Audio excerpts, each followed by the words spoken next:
Good day, my fellow Guyanese, wherever you are. GHK Lall on Kaieteur Radio 99.1 and 99.5 FM. Thank you for joining us on the National Outlook today, Tuesday. We go to the sad today. The things, one of those things that keep reoccurring and keep repeating itself before us. And every time we see it, we recoil. Every time there's a new incident, we shrink because it could be somebody who may have been related to us. We hope it never comes to that, but it does happen. Murdered Essequibo 16-year-old girl stabbed 20 times. 20 times, 16-year-old gone. 20 times, 20 stabs. That's a lot of rage. That's a lot of jealousy.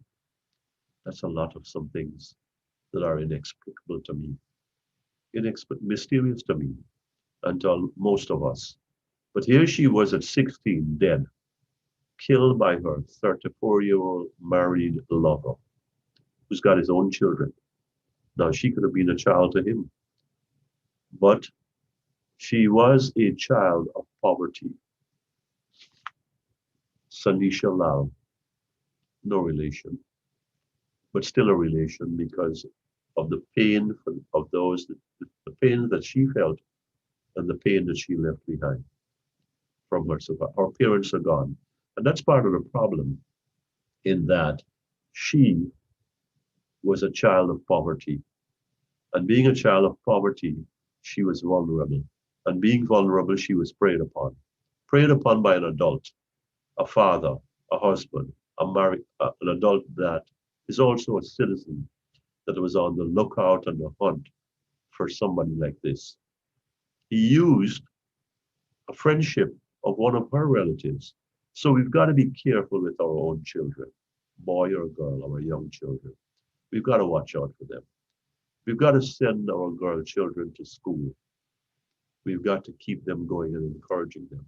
They may not have enough of the aptitude as assessed by us, but it's a different time now. So that when we send them to school, we give them those first pieces of equipment that help them to manage with the challenges of life. That poverty does not mean that people will look to pimp them or prostitute them. What I'm saying here is that this did not have to be. This did not have to be because it's this story that keeps repeating itself, where we hear of violence, where we hear of criminality, skin crawling, chilling violence, the incidents that come before us in the public. It seems that women, and she was a very young woman at 16, her relationship must have started around 13, 14, shuddering to contemplate with an adult, a knowing adult, a predatory adult.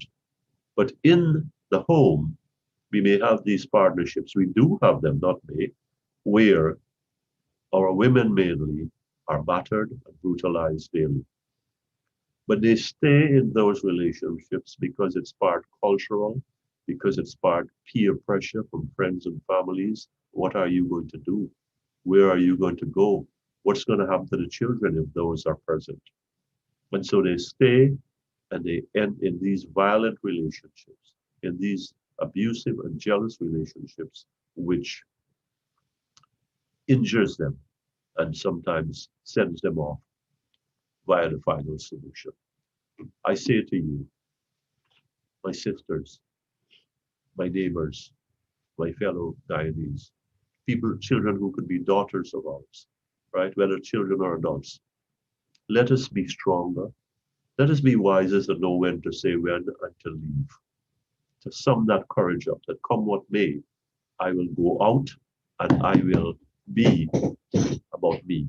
I will take care of me and I'll trust in God and in what facilities we have publicly available to avoid the fate of a Sanisha Lall and so many others, victims of abuse and violence. Until the next time, this is GHK Lall on the National Outlook on Kaieteur Radio 99.1, 99.5 FM. Thank you for joining us.